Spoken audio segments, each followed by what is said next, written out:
The ancient halls of Ashka Prime had never echoed with such silence. For 3,000 years, the Galactic Council had debated, argued, and celebrated within these crystalline walls. Today, 47 species sat in perfect stillness, their representatives frozen by fear that cut deeper than any weapon. Ambassador Thielen watched the holographic displays with growing horror. Red markers spread across the galaxy map like a disease, each one representing a star system that had simply vanished. The Devourers had returned after millennia of slumber, and they were hungry. The Moradi delegation shifted nervously in their seats. Their blue skin had turned pale, and their usually proud bearing was broken by the weight of approaching doom. Thielen had lived through 4 centuries of peace, watching civilizations flourish under the Council's protection. Now that protection meant nothing. 17 systems lost in the past month, reported Commander Nex of the Valerian Defense Corps. His forearms trembled as he manipulated the tactical displays. Our fleets engage them and simply disappear. No wreckage, no survivors, no trace. The Devourers were not like other enemies. They were shadows given form, creatures of living darkness that consumed matter itself. Where they passed, stars dimmed, and planets became empty husks. The old texts called them the first nightmare, sealed away by technologies that had been lost to time. Dr. Kalin, the elderly Zephyrian xenobiologist, studied the reports with growing dread. His species had been among the first to face the Devourers eons ago. They had barely survived by hiding in the deepest caves of their homeworld while the surface was stripped bare. "They adapt to our weapons," he whispered. "Every energy signature we use, every tactic we employ, they learn and counter. Our plasma cannons became useless after the first engagement. Our quantum torpedoes now bounce off their hulls like pebbles." The council chambers filled with the sound of despair. The Valerians were master strategists, but their greatest battle plans had failed. The Zephyrians possessed technology that could manipulate space and time, yet their most advanced weapons had no effect. The Ashkani controlled gravity itself, but even their planet-crushing forces were absorbed by the shadow creatures. "We need to evacuate the Outer Rim," suggested Ambassador Roth of the Kepler Union. "Pull back to the core worlds and establish a defensive perimeter. And then what?"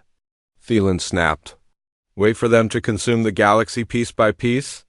They grow stronger with each world they take. Eventually, no defense will be enough." The debate continued for hours, but every suggestion led to the same conclusion. The galaxy's greatest civilizations were helpless against an enemy that turned, and their sophistication against them. The Devourers had evolved beyond conventional warfare, becoming something that existed beyond the normal rules of physics. It was then that Dr. Kalin spoke words that would change everything. "There is one species we have not contacted," he said quietly. "One that we have deliberately ignored." The chamber fell silent. Every representative knew exactly what he meant. In the outer spiral arm, orbiting an unremarkable yellow star, lived a species that the Council had deemed too primitive for contact. They called themselves humans. "You cannot be serious," Thielen protested. "They are barely past their nuclear age. They still fight wars with chemical propellants and metal projectiles. What could such primitives possibly offer?" Dr. Kalin pulled up a file that had been classified for decades. The holographic display showed a blue-green world covered in cities and scarred by ancient conflicts. "Perhaps that is exactly what we need," he said. "Primitives." The human homeworld looked nothing like the elegant cities of the Council worlds. Their structures were crude and functional, their technology based on brute force rather than elegant manipulation of natural laws. They had discovered atomic energy and used it to build weapons. They had achieved space flight and used it to build more weapons. "They are violent," Ambassador Roth observed. "Their entire history is one of constant warfare. They fight over resources, territory, ideologies, even abstract concepts. They have never known true peace." "Exactly," Dr. Kalin replied. "While we spent millennia learning to live in harmony, they spent that time learning to destroy. They have weaponized everything from sound waves to gravity. They have turned their entire civilization into a war machine. The Council reviewed the classified files on human military capabilities. Their ships were ugly blocks of armor and weapons. Their soldiers were trained from birth to fight and kill. They had contingency plans for wars that had never been fought, and weapons designed to destroy enemies that did not exist. They would be unpredictable, admitted Commander Nex. The Devourers adapt to logical tactics and sophisticated weapons. But human warfare is neither logical nor sophisticated. It is pure chaos. The debate raged for another hour. Some representatives argued that contacting such a violent species would be like unleashing one monster to fight another. Others pointed out that they were facing extinction and had no choice but to try desperate measures. Finally, the vote was called. By a narrow margin, the Council agreed to make first contact with humanity. The message would be simple and direct, appealing to their apparent love of conflict. As the communication array powered up, Dr. Kalin wondered if they were making a terrible mistake. The humans were everything the galaxy had evolved beyond. They were crude, violent, and seemingly incapable of true civilization. But as he watched another star system disappear from the galactic map, he realized that maybe civilization was not what they needed. The message was transmitted across the void, carrying with it the hopes and fears of 47 species. It would take 3 days to reach the human homeworld. 3 days to discover if the galaxy's last hope lay in the hands of primitives, who had never learned to stop fighting. The Devourers continued their advance, unaware that the galaxy had just called upon its most dangerous children. The shadows were coming, but they had never faced anything like humanity. Soon, they would learn that sometimes the greatest weapon against monsters was to become something even more monstrous. The countdown to first contact had begun. The message arrived on Earth during the morning briefing at United Earth Command. Admiral Beth Torres had been reviewing fleet readiness reports when every screen in the building went white. Then came the voice, speaking in perfect English through technology that should not have existed. This is the Galactic Council to the inhabitants of Sol 3. We are under attack by an enemy that threatens all life in the galaxy. We require immediate military assistance. Torres dropped her coffee mug. Around the command center, officers and technicians stared at their screens in stunned silence. The transmission continued, showing star maps of unimaginable scale and images of something that made even hardened soldiers step back from their displays. The creatures in the images were wrong in every way that mattered. They moved like liquid shadow, consuming everything they touched. Ships disappeared into their mass without leaving debris. Entire planets were drained of life, left as empty shells floating in space. "Get me President Garcia," Torres ordered. Now, the response came within hours. Every military installation on Earth received the same message. Prepare for immediate deployment, full mobilization. No exceptions. What the aliens did not understand was that humanity had spent the last 3 centuries preparing for exactly this moment. While they had assumed Earth was populated by primitive savages, humans had been building a war machine that spanned their entire solar system. The shipyards of Luna had been working around the clock for decades, producing vessels that looked nothing like the elegant craft shown in alien transmissions. Human ships were angular blocks of armor and weapons, designed by a species that had learned to survive by being harder to kill than anything else in the universe. Torres stood on the bridge of the UES Defiance, watching the final preparations. The ship was a kilometer of hardened steel and ceramic armor, bristling with weapons that could crack moons. It was not beautiful, but it was built to fight and keep fighting until nothing was left. "Fleet status report," she called out. "All ships ready for deployment," replied her first officer, Commander Lisa Park. 12 dreadnoughts, 47 cruisers, and 93 destroyers, plus support vessels and marine transports. Torres nodded. The alien message had provided coordinates for the first battle zone, a system called Talara, where the shadow creatures were consuming a mining world. It would be humanity's first test against an enemy that had defeated civilizations millions of years more advanced. "Signal the fleet," Torres ordered. Jump in 30 seconds. The human fleet that emerged from hyperspace was unlike anything the galaxy had ever seen. Where alien vessels were smooth and graceful, human ships were brutal and functional. They moved with purpose, not elegance, and their weapons were already charging. The Devourers were feeding on Talara's crust when the humans arrived. The shadow creatures had been taking their time, savoring the destruction of yet another world.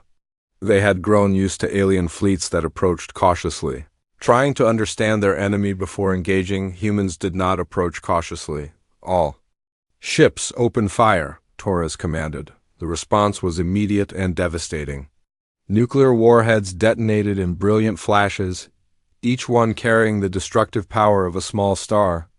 Kinetic penetrators accelerated to relativistic speeds, tore through the shadow creatures like bullets through paper. Plasma cannons superheated the very space around the Devourers, creating temperatures that rivaled the cores of planets. The shadow creatures recoiled in something that might have been surprise. For the first time in millennia, something had actually hurt them.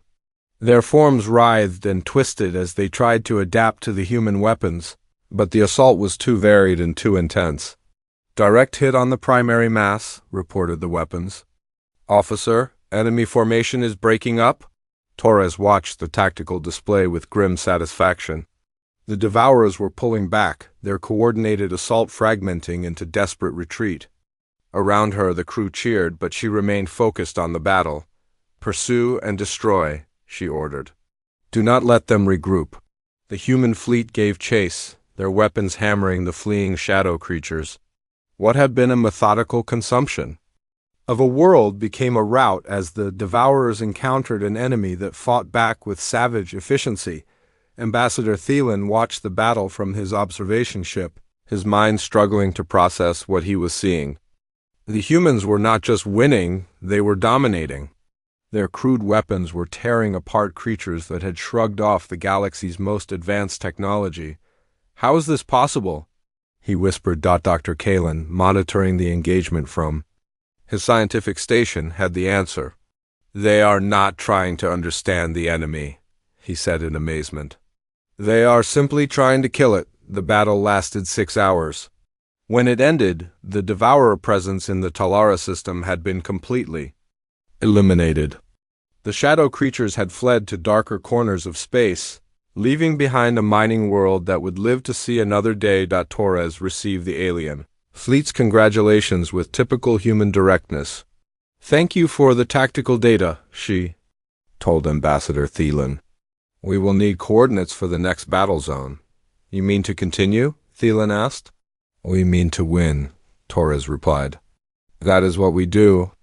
As the human fleet prepared to jump to the next system, reports began flooding in from across the galaxy. The Devourers were retreating from multiple fronts, their attacks becoming disorganized and desperate. Word was spreading that something had finally stood up to the ancient enemy and hurt them. The galaxy had called for help and received something far more dangerous than they had expected. Humanity had arrived, and they had brought with them the one thing the Devourers had never faced, a species that enjoyed fighting as much as they enjoyed consuming. The war had begun, and for the first time in millennia, the shadow creatures were afraid. The doctrine spread through the galaxy like wildfire. Human military tactics were being studied, copied, and implemented by species that had spent millennia perfecting the art of peaceful coexistence.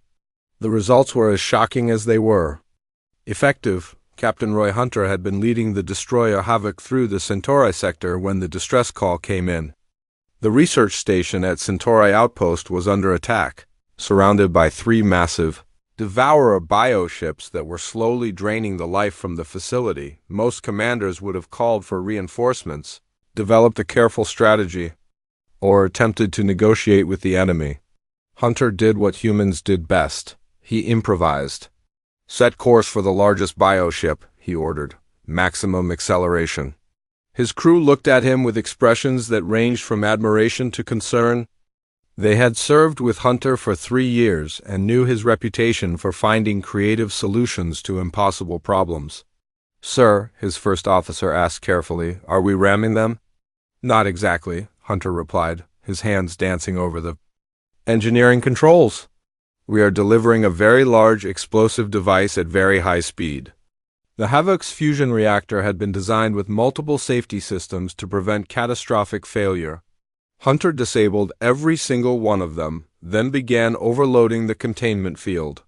The result would be a detonation that would rival a small star. The Devourer bioships detected the approaching destroyer and moved to intercept.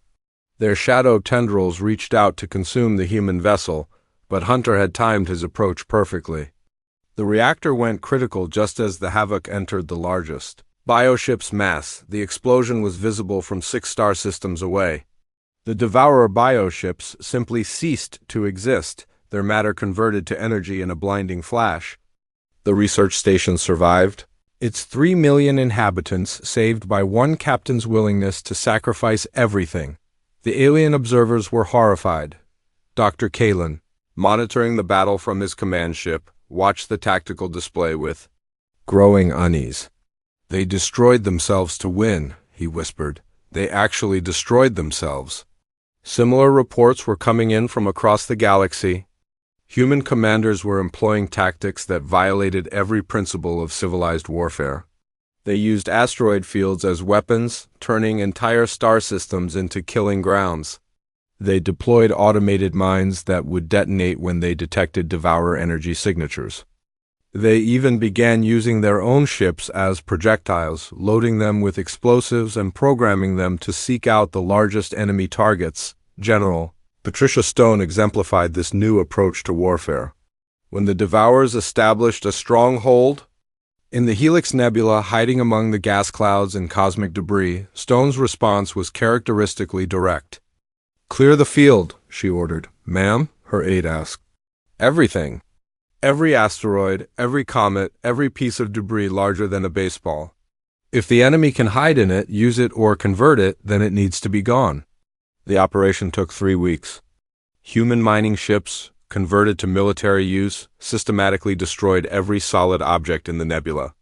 Asteroids were blown apart with nuclear charges. Comets were vaporized by plasma cannons. Even the smallest debris was swept away by magnetic fields. When the Devourers finally emerged from the cleared space, they found themselves facing a human fleet that had been waiting for exactly this moment. With nowhere to hide and nothing to convert, the shadow creatures were forced into open battle where human weapons could find them. The engagement lasted 12 hours. When it ended, the Helix Nebula was empty of all Devourer presence. Commander Nex, observing from a Valyrian cruiser, tried to understand what he was seeing. "They turned an entire star system into a battlefield," he reported to the Council. "They removed every tactical advantage the enemy possessed and forced them into a direct confrontation." But perhaps the most disturbing aspect of human warfare was their apparent enjoyment of it. Where alien species fought with grim determination and regret, humans approached battle with something that looked suspiciously like enthusiasm. Colonel Dave Mitchell, leading the ground assault on the fortress world of Grimhold, demonstrated this attitude perfectly.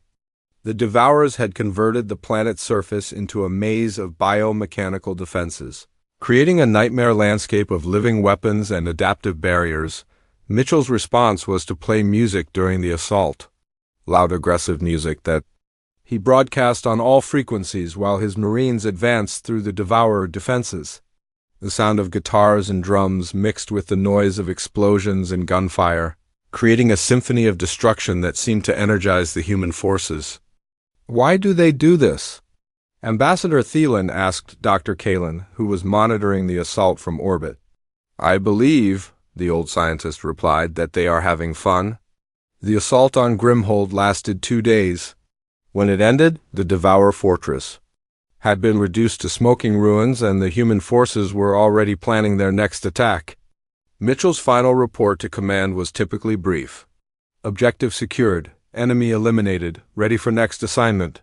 The galaxy watched with growing amazement as humanity's approach to warfare began to reshape the conflict. The Devourers, accustomed to facing enemies that fought with careful strategy and sophisticated weapons, were being systematically destroyed by a species that preferred overwhelming force and creative violence, human Battle doctrine was spreading to other species. The Valyrians began using kamikaze tactics. The Zephyrians started employing weapons of mass destruction. Even the peaceful Ashkani had begun converting their gravity manipulators into planet-cracking weapons. The transformation was remarkable. Civilizations that had known only peace for millennia were rediscovering the art of war, guided by a species that had never stopped practicing it. The galaxy was becoming more dangerous, but it was also becoming more alive. As reports continued to flood in from the front lines, one thing became clear. The Devourers were no longer advancing. For the first time since their return, the shadow creatures were on the defensive. Retreating from systems they had held for months, the galaxy had found its weapon against the ancient enemy.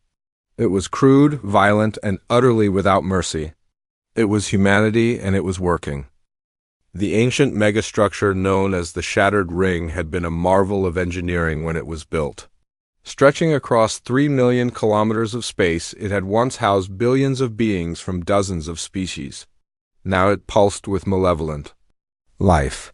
Its surface covered in biomechanical growths that birthed new devourer vessels every hour. The shadow creatures had chosen their fortress well.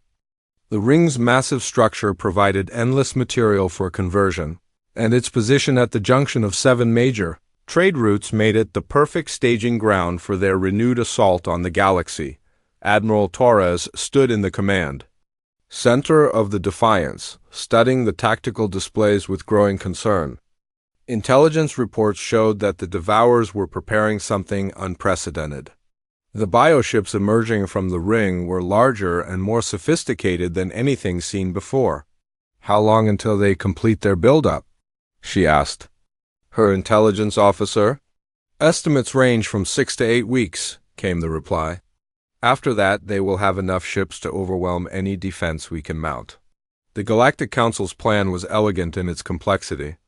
A coordinated strike using their most advanced vessels would target specific structural weaknesses in the ring while minimizing casualties and preserving as much of the ancient technology as possible. Torres had read the plan 3 times before. Throwing it in the recycler? Humans had a different approach to problem solving. "What is the status of Project Ragnarok?" she asked. Her weapons officer, Lieutenant Commander Hayes, brought up the classified files. "The accelerator platform is complete and ready for deployment. The kinetic impactor has been loaded and armed." Project Ragnarok was humanity's gift to the galaxy, a weapon that embodied everything other species found terrifying about human ingenuity. It was, in simple terms, a planet killer. Not the elegant matter disintegration arrays favored by advanced civilizations, but a chunk of compressed metal accelerated to 90% of light speed. "You cannot be serious," Ambassador Thielen protested when Torres explained the plan to the assembled fleet commanders. The collateral damage alone would be catastrophic. "The ring is an irreplaceable artifact of galactic history. It will be an irreplaceable graveyard if we let the Devourers finish their work," Torres replied. "Sometimes you have to break things to save them." The deployment of Ragnarok required the cooperation of every species in the combined fleet. While the massive acceleration platform was moved into position, the galaxy's finest ships provided cover and distraction. The operation was a masterpiece of coordination between species that had barely known each other existed 6 months ago. The Devourers were not idle. Their bioships launched wave after wave of attacks, trying to destroy the human weapon before it could be used. Shadow creatures the size of cities grappled with human dreadnoughts, their forms shifting between matter and energy as they sought to consume their opponents. Lieutenant Emma Cross had volunteered for the most dangerous assignment in the fleet. As the primary weapons officer for the Ragnarok platform, she would be responsible for the final firing sequence. The targeting systems required manual operation, and the platform would not survive the weapon's discharge. "Are you sure about this?" Torres asked her during the final briefing. "Someone has to pull the trigger," Cross replied. "Might as well be me." The battle for the Shattered Ring lasted 18 hours. The Devourers threw everything they had at the human weapon, sending bioships that could reshape matter itself and shadow creatures that existed partially outside normal space-time. The combined fleet fought with desperate courage, alien ships and human vessels working together to protect the one weapon that could end the threat. Cross watched the tactical displays as Devourer forces broke through the defensive perimeter. Biomechanical tendrils were tearing through the platform's hull, and shadow creatures were manifesting directly in the control room. Her hand hovered over the firing control as she waited for the perfect moment. "Target acquired," she reported. Firing solution locked. The Ragnarok platform shuddered as Devourer creatures tore through its superstructure. Cross could hear the sound of metal being dissolved and reformed, the distinctive noise of matter being converted to biomechanical components. Soon, the entire platform would be consumed. "Emma," Torres called over the comm, "you need to fire now." Cross looked at the tactical display one last time. The weapon was perfectly aligned, the target locked, and the firing sequence ready. Around her, the control room was being consumed by shadow creatures that had learned to hate her species above all others. "For everyone who ever looked at the stars and wondered if we were alone," she said quietly, then pressed the firing button. The kinetic impactor left the platform at 90% of light speed, its passage creating a brief tunnel of superheated space. The shattered ring had perhaps 3 seconds to detect the incoming projectile before it struck. The impact was visible from 17 light-years away. The ancient megastructure, along with the massive Devourer fleet it had been producing, simply ceased to exist. The gravitational shockwave altered the orbital mechanics of 3 star systems and created a nebula that would be visible for millions of years. More importantly, it broke the Devourer's coordination. The shadow creatures had been operating as a collective intelligence, their actions guided by the biomechanical systems of the ring, with their central command destroyed. They fragmented into individual entities that could be hunted down and eliminated. The aftermath was a mixture of triumph and horror. The galaxy had been saved, but the cost was immense. An irreplaceable piece of galactic history had been destroyed. Along with the woman who had pulled the trigger, Torres stood in her command center, watching the nebula where the shattered ring had been. The tactical displays showed Devourer forces retreating throughout the galaxy, their unified assault collapsing into scattered raids. "Status report," she called out. "Enemy forces are in full retreat," her tactical officer reported. "We are detecting surrender signals from isolated bioships." Throughout the sector, the galaxy had learned something important about humanity that day. When faced with an impossible choice, humans would always choose to act. They would break ancient artifacts, sacrifice their own lives, and unleash weapons that violated every principle of civilized warfare, but they would also win. The Devourers had been the galaxy's greatest nightmare for millennia. Now they were learning what it meant to face a species that had turned nightmare into an art form. The shadow creatures were retreating, but they were not defeated. Soon, they would gather their remaining forces for one final assault, and humanity would be waiting. The final battle would take place at the source of all shadows. Deep in the galactic core, where space itself bent and twisted under impossible forces, lay the Devourer homeworld. It was not a planet in any conventional sense, but a living organism that existed partially outside normal reality. Admiral Torres had seen many impossible things during the war, but nothing had prepared her for the first glimpse of the enemy's birthplace.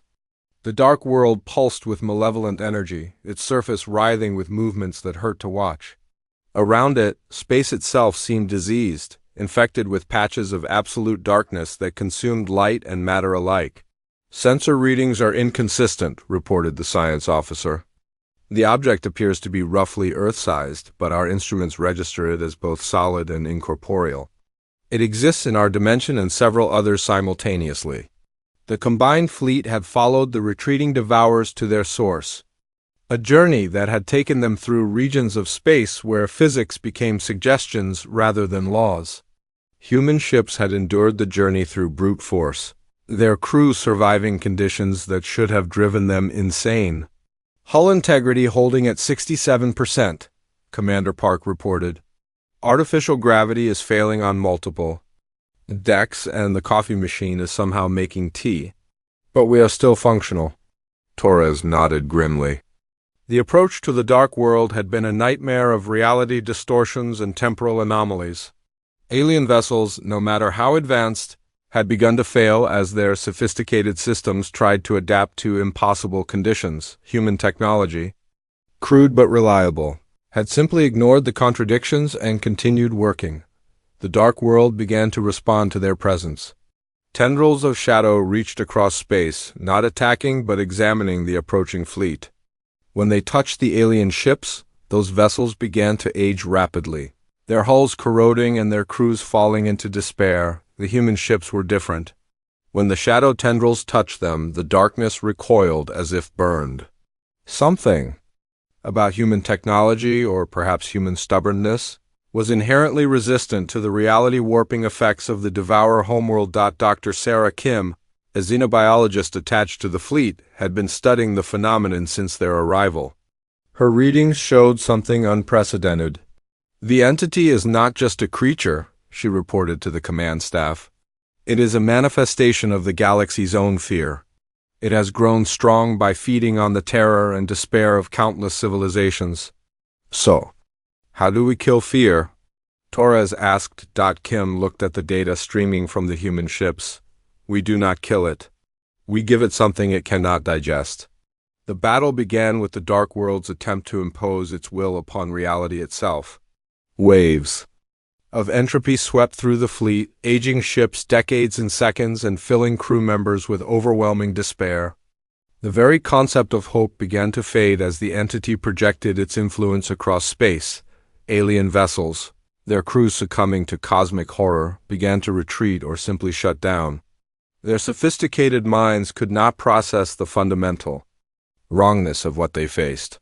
But human ships continued their advance, their crews responding to existential terror with what could only be described as professional irritation.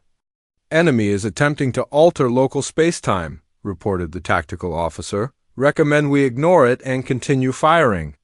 Torres watched as nuclear warheads detonated harmlessly against the dark world's surface, their energy absorbed and converted into more shadow creatures. Plasma cannons had no effect. Even the most advanced alien weapons were useless against an entity that existed beyond conventional physics. New approach, she announced. All ships, broadcast on all frequencies. I want every human in the fleet to talk to this thing. The order seemed insane, but human crews had learned to trust their commander's unconventional strategies. Across the fleet, communication arrays activated and began transmitting everything that made humanity human. They broadcast their history of warfare, their stubborn refusal to surrender even when facing impossible odds.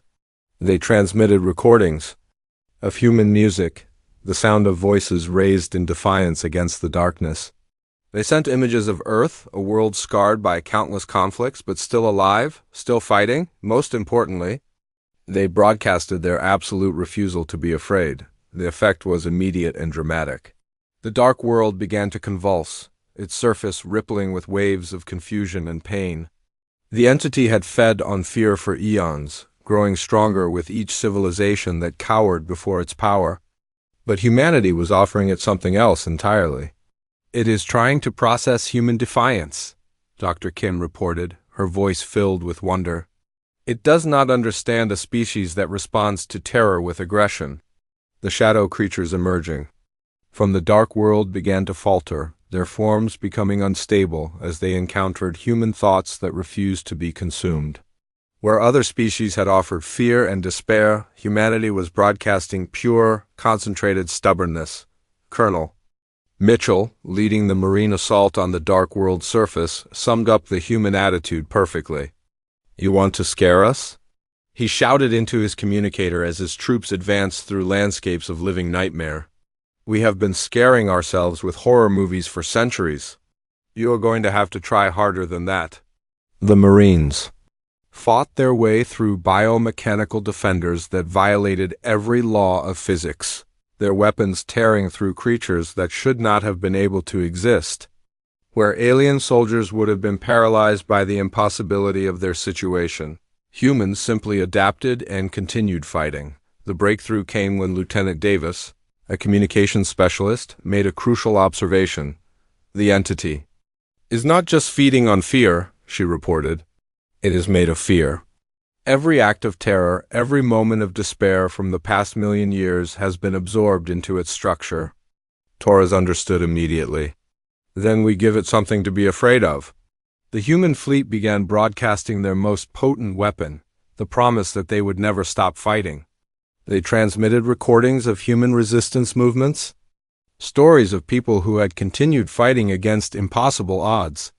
They sent the entity visions of humanity's future, a species that would rather die standing than live kneeling. The dark world began to scream. The sound was felt rather than heard, a vibration that reached into the souls of every living being. In the fleet, the entity was experiencing something it had never known before, genuine terror. For the first time in its existence, it faced a species that was more frightening than it was. The end came not with violence, but with something quieter and more final. The dark world simply stopped. Its reality-warping effects ceased, its shadow fleets dissolved, and the ancient hunger that had plagued the galaxy for millennia finally went silent. In the aftermath, as the combined fleet regrouped in normal space, Ambassador Thielen approached Admiral Torres with something approaching reverence. "How do we thank you for this?" he asked. Torres looked out at the stars, now safe from the ancient threat, and allowed herself a small smile. "Just remember that when the galaxy needed saving, you called the right species. We might not be the most sophisticated, the most peaceful, or the most civilized, but we are definitely the most stubborn." The galaxy had prayed for rescue and received something far more dangerous than they had expected. Humanity had brought the storm, and in doing so, had given the galaxy the one thing it had forgotten how to be, truly alive. In the years that followed, the Galactic Council would debate whether humanity's integration into galactic society was a blessing or a curse. But one thing was certain: the age of peaceful contemplation was over. The galaxy had learned to fight again, guided by a species that had never forgotten how. And somewhere in the depths of space, other ancient threats took notice and began to reconsider their plans for galactic conquest. After all, the galaxy now had humanity watching over it, and humanity had proven that sometimes the best defense against monsters was to be the scarier monster. The storm had passed, but its children remained among the stars, ready to fight whatever darkness might come. The galaxy was no longer alone, and it was no longer defenseless. It had humanity now, and that made all the difference.